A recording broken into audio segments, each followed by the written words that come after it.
वृंदावन की महिमा बताते हुए सूत जी कहते हैं कि वृंदावन में जिस समय भगवान श्याम सुंदर का अवतार होने लगा, उस समय सारे देवताओं के शरीर से एक शक्ति निकल करके आह्लादनी शक्ति के रूप में राधा रानी के रूप में अवतरित हुई और उन्हीं राधा रानी की महिमा को बताने के लिए भगवान ने वहां पर एक कुंड बनाया जिसको मान सरोवर कुंड कहते हैं। वैसे एक मान सरोवर कैलाश पर्वत पर है। भगवान भोलेनाथ ने मन में विचार किया कि कैलाश पर्वत में जो मान सरोवर उससे भी बढ़कर के जिसका प्रभाव है, वृंदावन के उस कुंड को जाकर के देखना चाहिए। परंतु पार्वती जी ने मना कर दिया। पार्वती जी ने जैसे ही मना किया, भगवान शंकर बड़े उदास हो गए।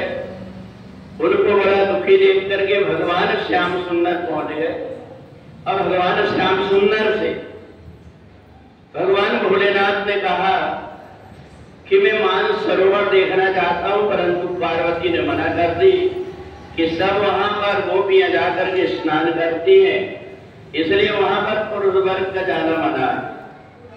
भगवान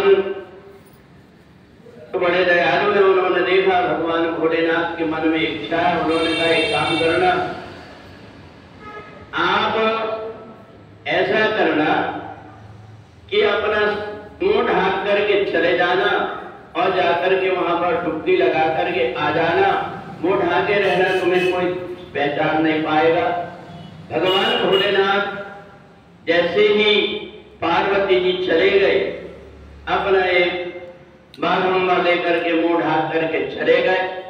इधर भगवान ने ललिता रानी से कहा कि देखो, ये जो सखी नई नई आई है, ऐसा लगता है घूंघट डाले हुए है, नई नई शादी हुई होगी, इसलिए काम करो, उसको पता नहीं है, तुम मान सरोवर में स्नान करवा दो।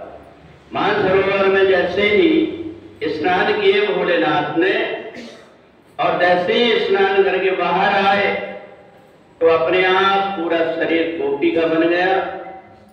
और चंद्रावली ने देखा कि भगवान पहचान गए कि ये कौन है, इतनी बढ़िया से श्रृंगार करके। और भगवान श्याम सुंदर के पास में जैसे गए, अब तो पार्वती जी को ये देख करके बड़ा आश्चर्य लगा। मैंने भोले बाबा को मना किया था, परंतु फिर भी आ गए, सबके बीच में मेरी बेइज्जती होगी। तो जैसे ही उन्होंने घूंघट खोल करके देखा तो वहां एक सुंदर गोप कन्या, पार्वती जी ने सोचा, मैं तो सोच रहे थे भोले बाबा है। इधर भगवान शंकर के साथ में जब नाचने लगे, आखिरी में जब सब सखियां जाने लगी तो भगवान भोलेनाथ ने कहा कि देखो, सारी सखियां एक दूसरे को पहचान दी, परंतु एक नई सखी आई, इसका मैं परिचय करा देती हूँ। अब भगवान भोलेनाथ ने जैसे परिचय कराया, उस समय पर कहा ये और कोई नहीं है, पार्वती जी के स्वामी हैं भोले बाबा, जो मान सरोवर में यहाँ पर दर्शन करने के लिए आए थे। जैसे ही भगवान ने घूंघट खोला तो भगवान शंकर फिर से अपने रूप में आ गए। इसलिए भगवान भोलेनाथ ने कहा ये जो मान सरोवर, इसके पास में एक मंदिर बनाया जाएगा गोपेश्वर का, और भगवान वहां पर आज भी विराजमान है। तो सूत जी कहते हैं भगवान ने ब्रज में अनेक प्रकार की लीलाएं की, जो प्रेम लीला है, जो भी भगवान श्री कृष्ण की पूजन करता है, कार्तिक महीने में मान सरोवर में स्नान करता है या उनका ध्यान करता है, उन्हें हर जन्म में भगवान श्री कृष्ण की भक्ति प्राप्त होती है।